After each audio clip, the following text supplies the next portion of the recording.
Assalamualaikum warahmatullahi wabarakatuh.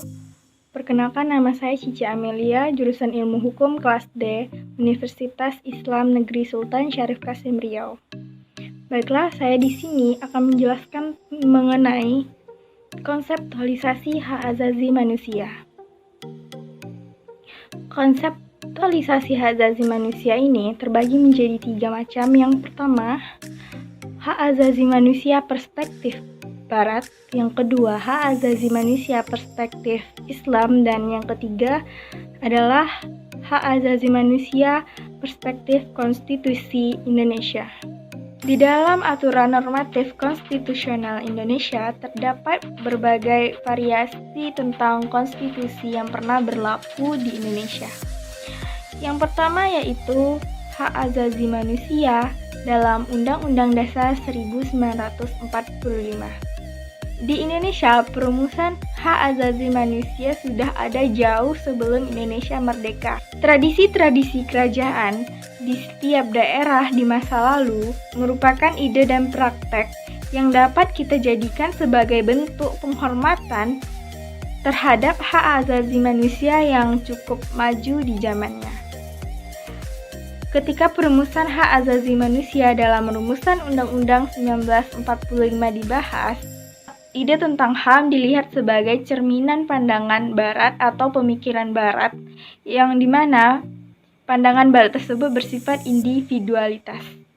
Ide tentang HAM dilihat sebagai pandangan Barat yang bersifat individualitas dan liberal, yang pada masa itu ditentang oleh Founding Father karena dianggap identik dengan kolonialisme dan imperialisme. Oleh karena itu, pada awal mulanya, dalam rancangan naskah Undang-Undang Dasar tidak memuat sama sekali tentang ketentuan HAM. Dikarenakan tidak adanya ketentuan HAM di dalam Undang-Undang Dasar 1945, terjadi berbagai perbedaan pendapat di antara para golongan Founding Father.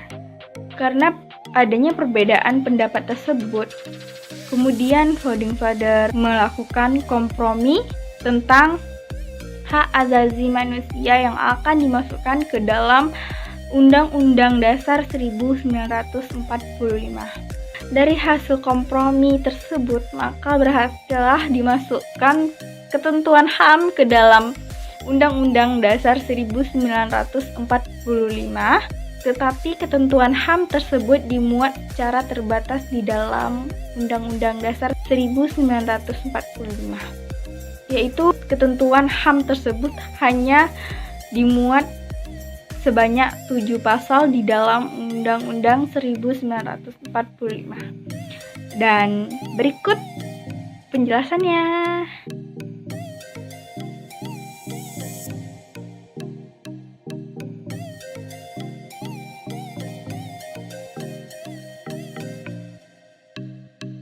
Yang kedua, HAM dalam Konstitusi RIS 1949.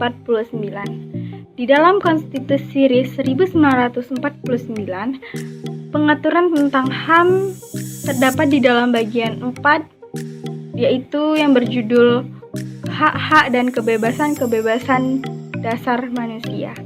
Dalam bagian tersebut terdapat 27 pasal, yaitu diantaranya dari pasal 7 sampai pasal 33. Yang ketiga yaitu HAM di dalam Undang-Undang Dasar sementara tahun 1950. Pengaturan tentang HAM dalam Undang-Undang Dasar sementara 1950 ini diambil dari ketentuan HAM yang ada di dalam Konstitusi RIS 1949. Di dalam Undang-Undang Dasar sementara 1950 ini, HAM terdiri dari 6 bagian dan 43 pasal.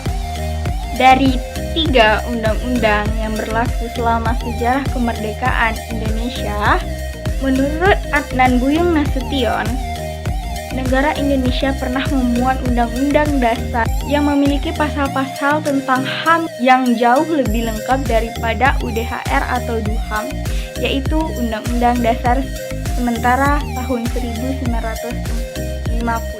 Menurut Muhammad Emin, yang menjadi dasar pemikiran tentang perumusan ketentuan HAM di dalam Konstitusi RIS tahun 1949 dan kemudian menjadi rumusan dalam pasal 7 sampai pasal 43 di dalam Undang-Undang Dasar sementara tahun 1950, yaitu didasari karena prinsip-prinsip sebagai berikut. Yang pertama, pasal 43, yaitu negara berdasarkan ketuhanan yang Maha Esa. Yang kedua, pasal 35, yaitu kemauan rakyat adalah dasar kekuasaan bagi penguasa. Yang ketiga, pasal 38, yaitu perekonomian berdasarkan atas azas kekeluargaan. Yang keempat adalah pasal 26, yaitu hak milik adalah suatu fungsi sosial. Baiklah, yang keempat adalah kembalinya kepada Undang-Undang Dasar tahun 1945, di mana pasca keluarnya Dekret Presiden tahun 1959, praktis hukum ketatanegaraan mengalami suasana feedback, yang dimana dekret tersebut menjadi dasar muatan-muatan kembali atas pengaturan HAM yang telah terjadi pada Undang-Undang Dasar 1945 dahulu. Jadi, kembali lagi kepada pengaturan HAM di dalam Undang-Undang Dasar tahun 1945. Sehingga mengakibatkan pengaturan HAM atau ketentuan HAM kembali atau sama saja dengan yang ada di dalam Undang-Undang Dasar tahun 1945 tersebut. Yang kelima adalah HAM di dalam amandemen Undang-Undang Dasar 1945. Di dalam sejarah Undang-Undang Dasar tahun 1945, perubahan Undang-Undang Dasar menjadi sejarah baru bagi masa depan konstitusi Indonesia, khususnya mengenai pengaturan tentang HAM. Dapat dilihat pada perubahan Undang-Undang Dasar 1945, khususnya mengenai pengaturan tentang HAM.